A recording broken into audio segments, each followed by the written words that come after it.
Assalamualaikum warahmatullahi wabarakatuh. Apa kabar guru-guru sekalian dimanapun Anda berada? Pada video kali ini kita akan mencoba melihat komponen-komponen yang ada pada modul ajar, di mana modul ajar ini akan digunakan sebagai pengganti RPP pada kurikulum Merdeka nanti. Kita lihat di sini ada konsep modul ajar. Yang pertama, modul ajar adalah sejumlah alat atau sarana, media, metode, petunjuk, dan pedoman yang dirancang secara sistematis dan menarik. Modul ajar merupakan implementasi dari alur tujuan pembelajaran yang dikembangkan dari capaian pembelajaran dengan profil pelajar Pancasila sebagai sasarannya. Modul ajar disusun sesuai dengan fase atau tahap perkembangan peserta didik dengan mempertimbangkan apa yang akan dipelajari dengan tujuan pembelajaran dan berbasis perkembangan jangka panjang. Guru perlu memahami konsep mengenai modul ajar agar proses pembelajaran lebih menarik dan bermakna. Kemudian untuk komponen-komponen yang ada pada modul ajar itu dibagi dalam tiga kategori. Yang pertama, informasi umum, di mana pada informasi umum ini kita buat identitas sekolah, kompetensi awal, profil pelajar Pancasila, sarana dan prasarana, target peserta didik, serta model pembelajaran yang akan digunakan. Kemudian pada kompetensi inti, ini kita memuat tujuan pembelajaran, pemahaman yang bermakna, tanya jawab pemantik, persiapan pembelajaran, kegiatan pembelajaran, asesmen, pengayaan dan remedial, serta refleksi peserta didik dan guru. Kemudian untuk lampiran, ini ada lembar kerja peserta didik, bahan bacaan guru dan peserta didik, glosarium, dan daftar pustaka.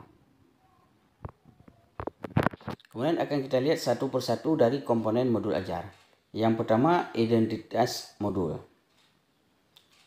Pada identitas modul ini akan kita masukkan nama penyusun, institusi, dan tahun disusun. Kemudian jenjang sekolah, kelas, alokasi waktu yang digunakan.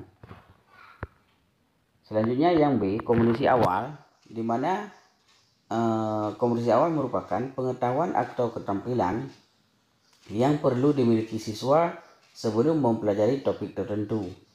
Kompetensi awal merupakan ukuran seberapa dalam modul ajar dirancang. Kemudian yang C, profil pelajar Pancasila, merupakan tujuan akhir dari suatu kegiatan pembelajaran yang berkaitan erat dengan pembentukan karakter peserta didik. Profil pelajar Pancasila dapat dicerminkan dalam konten dan atau metode pembelajaran. Di dalam modul pembelajaran, profil pelajar Pancasila perlu mencantum seluruhnya, namun dapat memilih profil pelajar Pancasila yang sesuai dengan kegiatan pembelajaran dalam modul ajar. Yang ketiga, ini masih profil pelajar Pancasila. Ada 6 dimensi profil pelajar Pancasila yang saling berkaitan. Yang pertama, materi, kemudian pedagogik, kegiatan atau proyek, dan asesmen.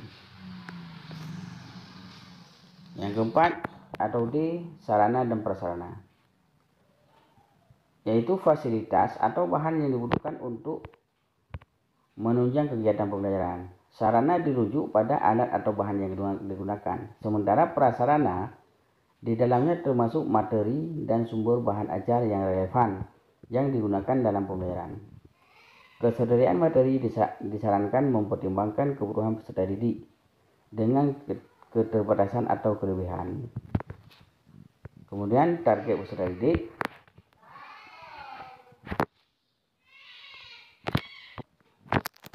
Untuk target peserta didik, yang menjadi targetnya adalah peserta didik reguler, kemudian peserta didik dengan kesulitan belajar, dan peserta didik dengan ketercapaian tinggi.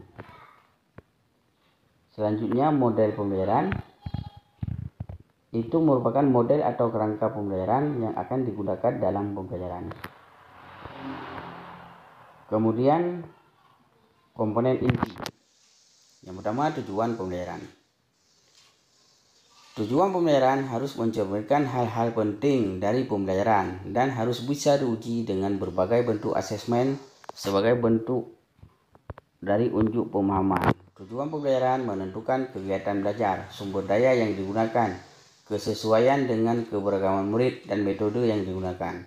Tujuan pembelajaran bisa dari berbagai bentuk pengetahuan yang berupa fakta dan informasi, dan juga prosedural. Pemahaman konseptual memiliki pemikiran, penalaran, keterampilan berkolaborasi dengan strategi komunikasi. Yang B, pemahaman bermakna. Pemahaman bermakna adalah informasi tentang pemanfaatan yang akan peserta didik peroleh setelah mengikuti proses pembelajaran. Pemanfaatan tersebut nantinya dapat peserta didik terapkan dalam kehidupan sehari-hari. Contoh kalimat pemahaman bermakna: manusia berorganisasi untuk memecahkan masalah dan mencapai satu tujuan. Contoh yang kedua, makhluk hidup beradaptasi dengan perubahan habitat. Yang ketiga, pertanyaan pemantik. Pertanyaan pemantik dibuat oleh guru untuk menimbulkan rasa ingin tahu dan kemampuan berpikir kritis dalam diri peserta didik. Pertanyaan pemantik memandu siswa untuk memperoleh pemahaman bermakna sesuai dengan tujuan pembelajaran. Contohnya, apakah yang membuat sebuah cerpen menarik untuk dibaca? Kemudian komponen modul ajar yang D, kegiatan pembelajaran. Urutan kegiatan pembelajaran inti dalam bentuk langkah-langkah kegiatan pembelajaran dituangkan secara konkret serta pembelajaran atau alternatif dan langkah untuk menyesuaikan dengan kebutuhan belajar siswa. Langkah kegiatan pembelajaran ditulis secara beruntun sesuai dengan durasi dan waktu yang direncanakan, yang meliputi 3 tahap, yaitu pendahuluan, inti, dan penutup berbasis metode pembelajaran aktif. Kemudian asesmen atau penilaian. Asesmen digunakan untuk mengukur capaian pembelajaran di akhir kegiatan. Jenis asesmen: asesmen sebelum pembelajaran, asesmen selama proses pembelajaran, dan asesmen di akhir proses pembelajaran. Kemudian bentuk asesmen yang dilakukan bisa berupa sikap, performa, dan tertulis. Pengayaan dan remedial. Pengayaan adalah kegiatan pembelajaran yang diberikan kepada peserta didik dengan capaian tinggi agar mereka dapat mengembangkan potensinya secara optimal. Sementara remedial diberikan kepada peserta didik yang membutuhkan bimbingan, pemahaman materi, atau pembelajaran ulang. Saat merancang kegiatan pengayaan, perlu diperhatikan mengenai diferensiasi. Contoh, lembar kegiatan yang berbeda dengan kelas. Kemudian untuk lampiran,